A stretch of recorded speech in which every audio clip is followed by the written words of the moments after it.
Srisailam project నిర్మాణంతో ఇల్లు పొలాలు కోల్పోయిన ముంపు బాధితులు తమకు న్యాయం చేయాలని రిలే నిరాహార దీక్షలు చేపట్టి ఆవేదన వ్యక్తం చేశారు. గతంలో నారా చంద్రబాబు, పవన్ కళ్యాణ్ తదితర నాయకులు నందికొట్కూరు సభలు, యువగలం పాదయాత్ర సమయంలో అధికారంలోకి వచ్చిన వెంటనే ఉద్యోగాలు ఇస్తామని హామీ ఇచ్చినా అమలు చేయలేదని ఆరోపించారు. రిటైర్డ్ అయిన లస్కర్ పోస్టుల స్థానంలో 205 ఖాళీలను భర్తీ చేయాలని అధికారులు ప్రతిపాదనలు పంపినా చర్యలు తీసుకోలేదని తెలిపారు. ఈ నేపథ్యంలో సుమారు 30 మంది దీక్షలో పాల్గొనగా కమ్యూనిస్టు పార్టీ ఆఫ్ ఇండియా నేతలు సంఘీభావం వ్యక్తం చేస్తూ బాధితులకు తక్షణమే ఉద్యోగాలు కల్పించాలని ప్రభుత్వాన్ని డిమాండ్ చేశారు. నా పేరు సుగదాసి జయన్న సార్. సార్ మేము శ్రీశైలం ప్రాజెక్టు నిర్మాణంలో ఇల్లు పొలాలు సర్వం కోల్పోయినాం సార్. ఈ ప్రాజెక్టు నిర్మాణం వల్ల రాష్ట్రమంతా వెలుగులో ఉంది, మేము చీకటిలో బతుకుతున్నాం సార్.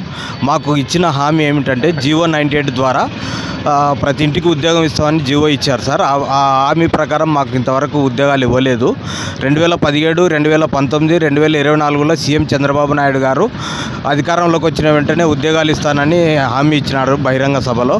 అలాగే 2019 సంవత్సరంలో సార్ మాకు నీటి ముంపు పరిహారం కింద ఇంటికొక ఉద్యోగం ఇవ్వాలన్న ఎన్టీఆర్ గారి జీవోను అమలు చేసి వెంటనే ఉద్యోగాలు ఇవ్వాలని డిమాండ్ చేస్తున్నాం సార్.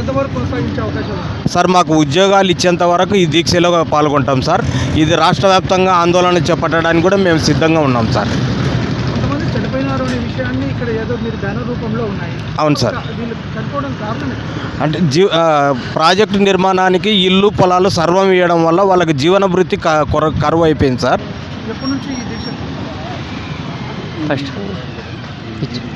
ఈరోజు నుంచి సార్ స్టార్ట్. ఈరోజు సార్ మీరు ఎన్ని రోజులు చేయబోతా ఉన్నారు? మేము ఎంతవరకు చేయగలుగుతాం సార్. న్యాయం అయ్యే వరకు మేము కొనసాగిస్తాం సార్. ఎలాంటి న్యాయం కావాలనుకుంటున్నాం? మాకు ఉద్యోగాలు ఇచ్చే వరకు మేము ఉద్యోగాలు ఇచ్చే వరకు మేము కొనసాగిస్తాం సార్. మీకు ప్రభుత్వం ఎలాంటి పరిహారం అందలేదు? విమర్శలు ఇచ్చి ఇస్తామని చెప్పి మనం మోసం చేశాం సార్. మీరు గవర్నమెంట్కి ఏమైనా చెప్పదలుచుకున్నారా? ప్రభుత్వాన్ని చెప్పాలనుకున్నాం సార్. ఇదే మాకు ఖచ్చితంగా నిటిమైన ఉద్యోగం ఇవ్వాలని ఖచ్చితంగా మేము కోరుతున్నాం సార్. అది మాట ఇచ్చేందుకు